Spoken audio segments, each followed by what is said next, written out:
Oh,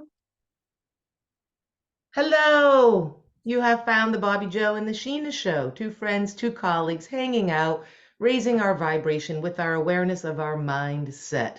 We are mindset coaches with the Proctor Gallagher Institute, and we are here to just share our thoughts with you today. We have been going over our program that Bob Proctor and Sandy Gallagher made called Thinking into Results. Look how thick that book is. I've read it a few times.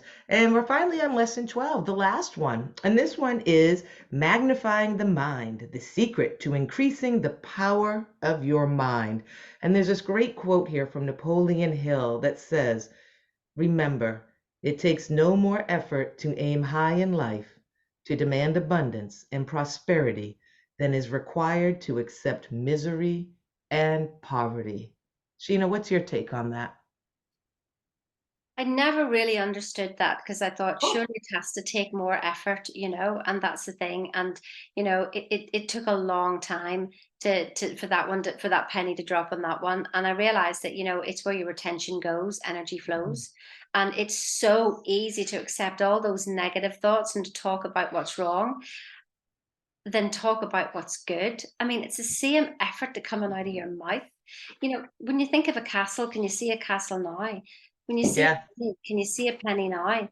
Was that any more effort? And I No. mean, but our paradigm is literally locked into, well, of course, it's much more effort if I wanted to have a castle, Sheena, but I'm not talking about that. I'm talking about your imagination. And your imagination then goes off to create. Mm. So that quote is pretty amazing. For So me, okay, mm, and then we'll move on. Because for me, it's like, are you going to go out there and work, especially here in the United States? You're going to go out there and work three minimum wage jobs? Or are you going to take the effort and go into your imagination and go into your vision and take the action and work a little harder that way for 3, 4, 5 years?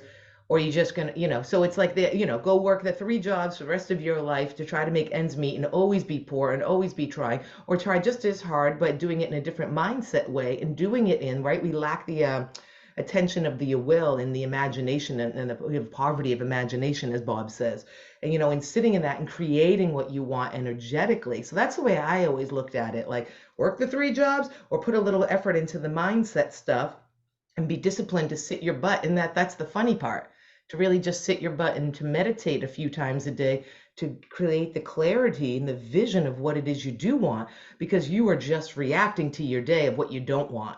And it takes that discipline to sit down. And people, those who are new to this, might go, what do you mean sit down? I need to take action. Well, that is action, because everything is energy.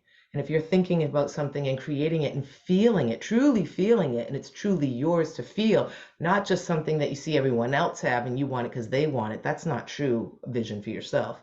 But if you can drop into that and into your heart, and it's something that you really want, by doing that a few times a day, you're bringing it closer to you with that meditation and that visual, because that's how the universe works. Just like gravity, here's your thought, here's the pen, it comes, whoops, right to you, and it literally bounces right back at you. So that's just, the laws of gravity are the same way with the laws of intention. So that's the way I looked at that for me. And I just always have loved that. it's just like Okay. being a busy fool, just because you're busy doesn't mean to say you're actually accomplishing anything. And that's one of the things to realize, isn't it? That you can be busy, busy, busy in three jobs, but actually not getting anywhere. That's the hamster wheel. But yeah, just Yeah. as Bobbi Jo said, if you actually start to slow down and start to imagine, well, what could my life be? Then you might attract ideas that are on that level of the life that you actually want, rather than trying to live the life you're living now, if you get what my meaning. But Yeah. so the chapter 12, the mastermind, magnifying your mind, what I really, really understood, first of all, rather than, that you set up a mastermind and have everybody, like going in the same direction, you're doing it all day, every day yourself. Whenever you're with your friends, what are you talking about? You see, if you're talking about doom and gloom, and don't you have those stories? I actually have one client who's totally realized when she first came, and she was like, "But I like my friends, I like a conversation. I mean, can't we talk about other people?" And I went, "Well, you do that, you do that all you want, because that's what most people do, isn't it? You get together, you talk about your problems, you talk about other people, blah blah blah blah blah. But what you don't realize is that's a mastermind. That is a mastermind. The energy that you create is creating more of that. And then now, like a year later, she's just like, when I look back and I just go, I wish they'd call me. And then she goes, oh, but then when they do, I don't want to be involved in the conversations because I realized what I was doing and I don't want those conversations anymore because I do not want them in my life. So Yes. be careful when you're with your friends, is the probably the worst time and you've had a drink. What's your conversation? Is it about what you want or Mm. what you don't want? So imagine switching it.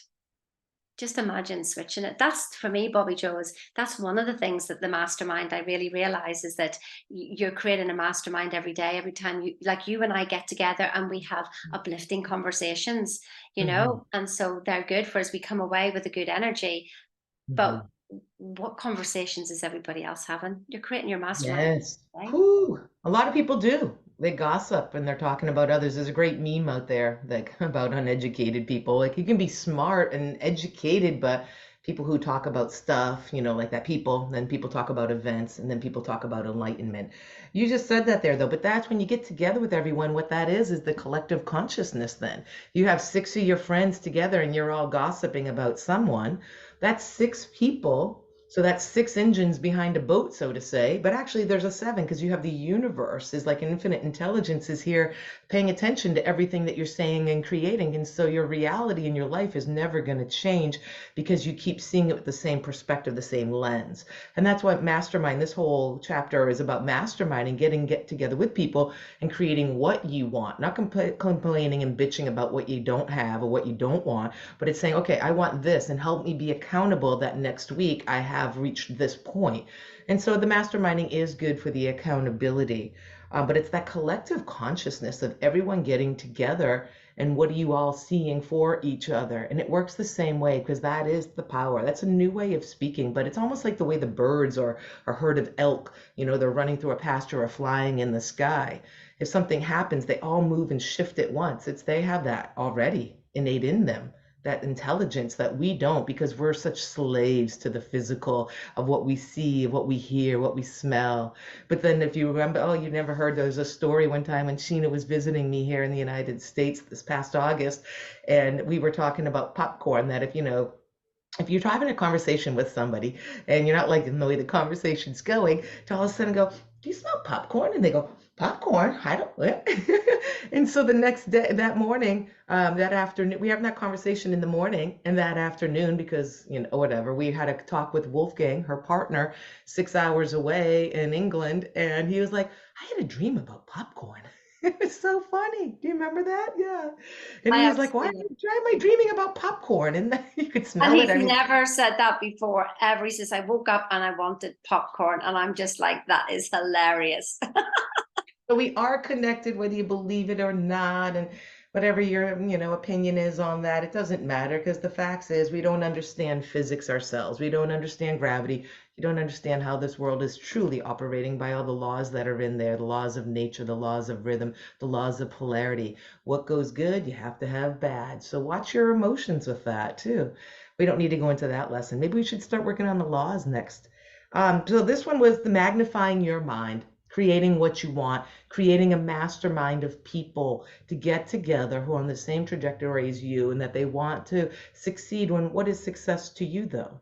When you have to ask yourself that, because the success to you is to be a millionaire. I bet you there's 5 million people who want to be millionaires. Are we all supposed to be millionaires? I think about service too, because when you give, that's filling and rewarding. Yes, it's nice to have money, but it's what the money will do that you're looking for. So you have to get really clear. Because just going through life charging to go make money, make money, make money, make money, I don't think is really going to fit everyone looking for their dreams and their vision. Jesus didn't have the money, and he was still beard one of he's the most known person out there. He still got fed every day, didn't he? Yeah. And so I guess the final thing that I'd like to say about the mastermind is it's not just conversations outside, it's the conversations you have Mhm. in your own mind with yourself. You're in a conversation, and to remember that you are the mastermind and you are master of your mind. not the other way around. You are not your mind. You are not your body. You are not your thoughts. You are not your feelings. You are not any of it. You are the master of it, and act like it and take control and decide today is a good day. Today I feel good. Don't rely on your feelings and go, oh, I don't really feel like it. That's yesterday's feelings. Yeah, you decide today. You are the mastermind. So be careful of those inner conversations, because they are the most creative things you have got going on when you're not even paying attention. Hmm. And I'll just say ditto. That is a great thing. That's all we have to say. Have the awareness of that, because that's the vibration that you're in, and that's what you're going to attract. And if you don't even understand what we're talking about, then continue, keep like us, subscribe to us. We're here. We're not going away. Just two friends having a conversation to change the world by just our awareness. We can do it. Well, yeah, if you don't understand us, then come and study with us. That'll be fun. Have a great Oh, one. no.